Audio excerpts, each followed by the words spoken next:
Friends,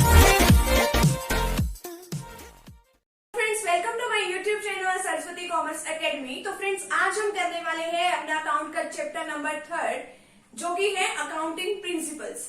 ठीक है, हम इस चैप्टर में बहुत सारे वीडियो सेशन में हम देख चुके हैं कि अकाउंटिंग प्रिंसिपल्स क्या होते हैं, उनकी कैरेक्टरिस्टिक्स क्या है। ठीक है, आगे इसी तरीके से हमने देखा था कि अकाउंटिंग प्रिंसिपल को फर्दर हम 2 कैटेगरी में हम डिवाइड कर देते हैं। एक तो होते हैं हमारे अकाउंटिंग कंसेप्ट, ठीक है, और एक होते हैं हमारे अकाउंटिंग कन्वेंशन। अकाउंटिंग कंसेप्ट जो होते हैं वो बहुत ही मतलब यूनिफॉर्म नेचर के होते हैं।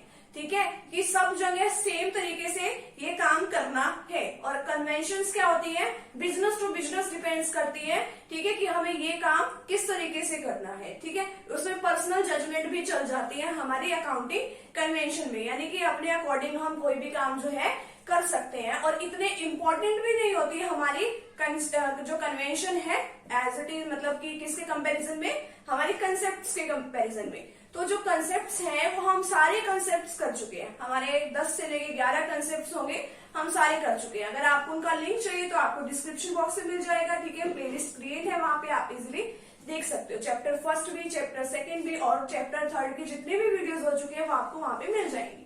तो फ्रेंड्स, अगर आप चैनल पर न्यू है तो चैनल को आप प्लीज सब्सक्राइब कर दीजिए, वीडियो को लाइक कर दीजिए, बेल आइकन को प्रेस जरूर कर दीजिएगा और अपने फ्रेंड सर्कल में वीडियो को जरूर शेयर कीजिएगा। अब देखिए, इसमें बात करें कि अकाउंटिंग प्रिंसिपल्स को हमने 2 पार्ट्स में हमने डिवाइड किया था। फर्स्ट अकाउंटिंग कंसेप्ट और second accounting convention.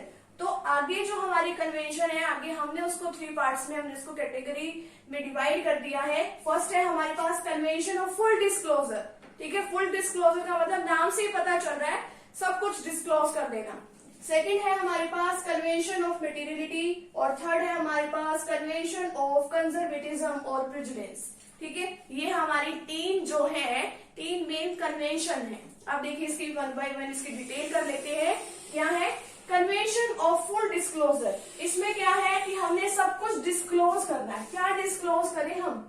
All significant information, जितनी भी हमारी सिग्निफिकेंट यानी कि जो इंपॉर्टेंट इंफॉर्मेशन है वो हमें सब डिस्क्लोज करनी है। रिलेटिंग टू, किससे related? To economic affairs. Economic यानी कि जो पैसों वगैरह से रिलेटेड जितने भी, यानी कि जिसको हम मनी पे मेजर कर सकते हैं, वो वाली इंफॉर्मेशन जो है, वो जितनी भी हमारे पास इंपॉर्टेंट इंफॉर्मेशन है, हमें सभी को क्या करना है? डिस्क्लोज करना है। Affairs of the enterprise should be completely disclose. तो इसका क्या मतलब है, जितने भी हमारे पास इंपॉर्टेंट इंफॉर्मेशन है जो मनी की टर्म से रिलेटेड है, वो हमें सब कुछ डिस्क्लोज कर देना चाहिए, यानी कि सब कुछ बता देना चाहिए। जो भी हमारी फाइनेंशियल स्टेटमेंट्स वगैरह बनती है वहां पे हमें डिस्क्लोज कर देना चाहिए। The principle is so important that the companies act make provision for the disclosure of essential information.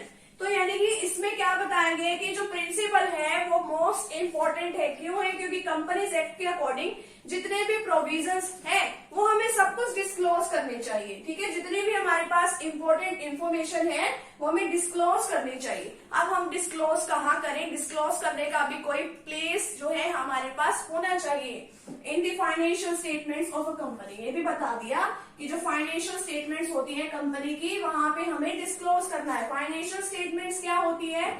अब जो फाइनेंशियल स्टेटमेंट होती है जिसमें कंपनी की प्रॉफिटेबिलिटी के बारे में पता चलता है, वो होती है हमारी फाइनेंशियल स्टेटमेंट्स वगैरह। ठीक है, और जो कंपनी ने क्या रखा है ना कि जितने भी इंपॉर्टेंट इन्फॉर्मेशन है वो डिस्क्लोज करो फाइनेंशियल स्टेटमेंट्स में, तो वो हमें कहाँ डिस्क्लोज करनी है?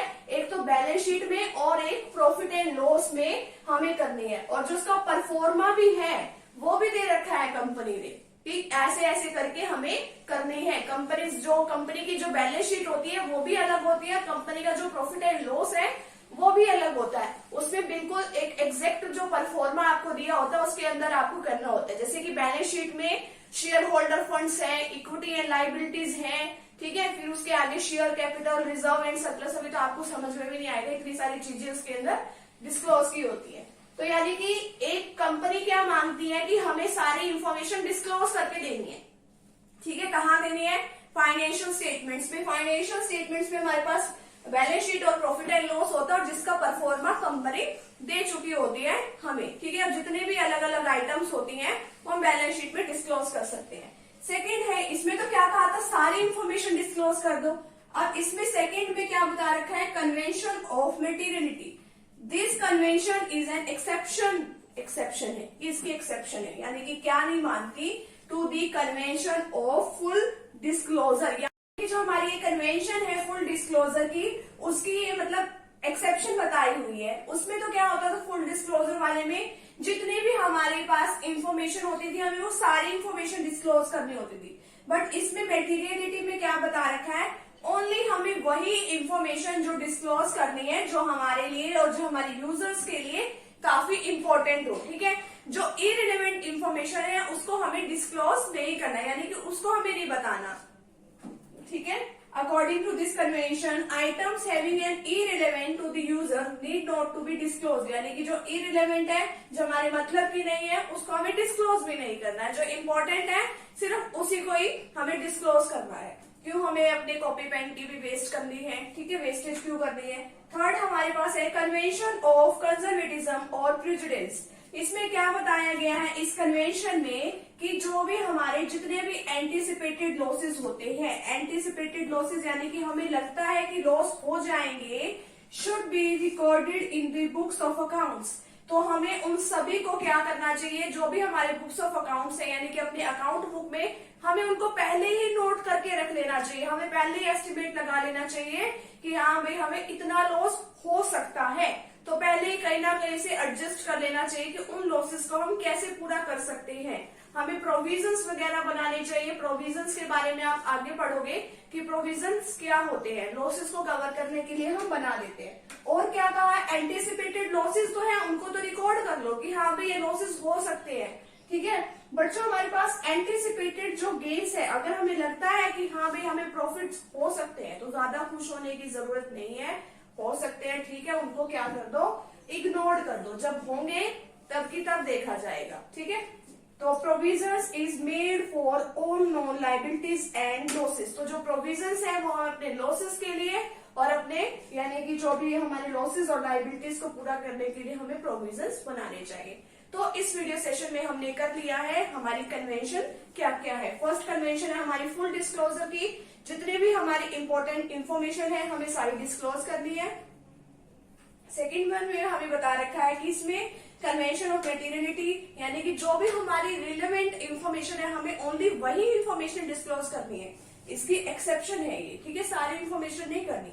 और थर्ड में हमें बता रखा है कन्वेंशन ऑफ कंजर्वेटिज्म में, यानी कि हमें बुक्स ऑफ अकाउंट्स में जितने भी हमारे एंटीसिपेटेड लॉसेस हैं, यानी कि जो फ्यूचर में हो सकते हैं, हमें सबको पहले रिकॉर्ड कर लेना चाहिए। बट जो हमारे प्रॉफिट्स है हमें उनको भी कंसीडर नहीं करना चाहिए, हमें उसको इग्नोर करना चाहिए। तो यहाँ पे हमारा जो पूरा चैप्टर है वो खत्म हो जाता है, ठीक है। हमने अपने प्रीवियस वीडियो लेक्चर में सब कुछ कर लिया है, अपने अकाउंटिंग प्रिंसिपल्स, उनकी कैरेक्टरिस्टिक्स क्या क्या, इनके किन किन कैटेगरी में इनको डिवाइड किया गया है, ठीक है। कंसेप्ट सारे हम कर चुके हैं अपने प्रीवियस वीडियो लेक्चर में। अगर आपको उनका लिंक चाहिए तो आपको डिस्क्रिप्शन बॉक्स में अवेलेबल हो जाएगा। तो फ्रेंड्स अगर आप चैनल पर न्यू है तो चैनल को प्लीज सब्सक्राइब कर दीजिए, वीडियो को लाइक कर दीजिए और बेल आइकन को प्रेस जरूर कर दीजिएगा, ताकि आपको आगे आने वाली वीडियोस का नोटिफिकेशन मिलता रहे। तो मिलते हैं नेक्स्ट टॉपिक के साथ एंड नेक्स्ट वीडियो के साथ। Thank you very much.